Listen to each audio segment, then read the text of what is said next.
Assalamualaikum warahmatullahi wabarakatuh. Perkenalkan, nama saya Kalisa Salsabila Rahmanisa dari kelas 11 IPS 1 absen 15. Pertama-tama, marilah kita panjatkan puji dan syukur kehadirat Allah Subhanahu wa taala yang telah melimpahkan rahmat dan karunia-Nya. Halo teman-teman semuanya, bagaimana kabar kalian saat ini? Saya sangat senang sekali bisa bertemu walaupun hanya melalui online. Semoga Bapak, Ibu guru, dan juga teman-teman semuanya diberikan kesehatan dan juga rezeki berlimpah. Amin. Salawat serta salam senantiasa kita ajukan kepada junjungan kita Nabi Muhammad SAW yang kita nanti-nantikan syafaatnya baik di dunia maupun di akhirat. Hadirin dimuliakan oleh Allah, berdirinya saya di sini ingin menyampaikan sebuah materi tentang karya tulis ilmiah. Mengapa? Karena melatih untuk mengembangkan keterampilan membaca yang efektif, memperluas cakrawala ilmu pengetahuan. Apa sih yang dimaksud karya tulis ilmiah? Karya tulis ilmiah adalah laporan tertulis yang berisi hasil sebuah kegiatan ilmiah yang dilakukan peneliti. Atau definisi karya tulis ilmiah yaitu tulisan yang membahas permasalahan berdasarkan dari penyelidikan, pengamatan, maupun pengumpulan data yang berkaitan dengan permasalahan tersebut dan ditulis menggunakan bahasa yang baku. Karya tulis ilmiah merupakan suatu karya penelitian. Penelitian tersebut misalnya dilakukan untuk mengembangkan ilmu pengetahuan, teknologi, seni, dan lain-lain. Data yang didapatkannya melalui kajian pustaka, mengumpulkan pengalaman penelitian, dan bisa juga dari pengetahuan orang lain yang disajikan dengan fakta maupun dengan tulisan yang menggunakan bahasa baku. Dan juga karya ilmiah juga merupakan suatu sikap pernyataan ilmiah seorang peneliti. Karya tulis ilmiah tujuan utamanya yaitu untuk memberikan pengetahuan kepada para pembaca mengenai suatu masalah dan untuk menemukan jawaban mengenai masalah tersebut serta membuktikan kebenarannya. Tujuan penulisan karya ilmiah yang pertama, sebagai wahana untuk melatih ide tersurat atau hasil penelitian dalam bentuk karya ilmiah yang sistematis dan metodologis. Yang kedua, makalah ilmiah yang telah ditulis diharapkan menjadi wahana transformasi pengetahuan antara sekolah dan masyarakat.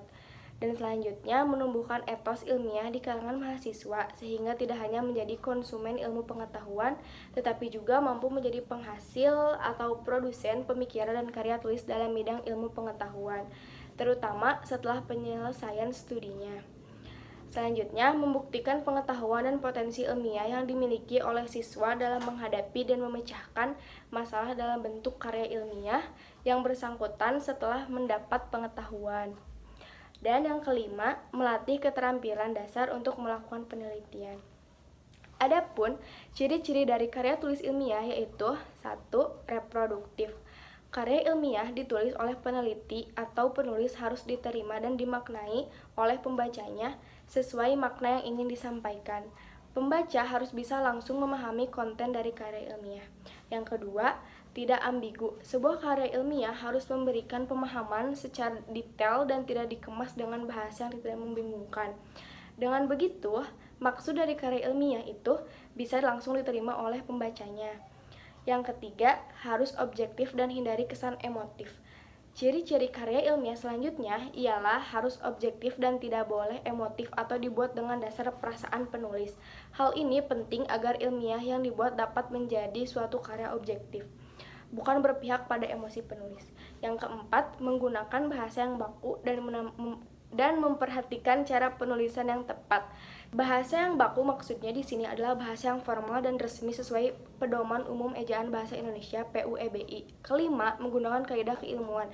Ciri-ciri karya ilmiah yang kelima yakni sebuah karya ilmiah yang harus ditulis dan disusun dengan kaidah keilmuan. Kaidah keilmuan di sini maksudnya adalah metodologi penelitian yang harus diperhatikan oleh penulis karena dengan metodologi karya ilmiah memiliki kerangka pemikiran yang logis.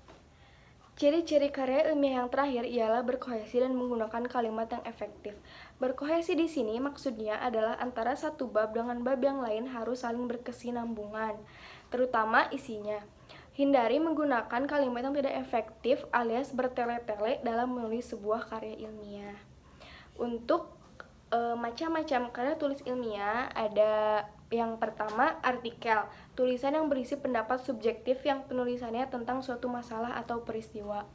Dan yang kedua, ada makalah, karya ilmiah yang menyajikan sebuah masalah yang penyelesaiannya mengandalkan bermacam-macam data yang ada di lapangan. Dan yang ketiga, ada skripsi, karya ilmiah yang dibuat oleh mahasiswa untuk mendapatkan gelar sarjana S1-nya.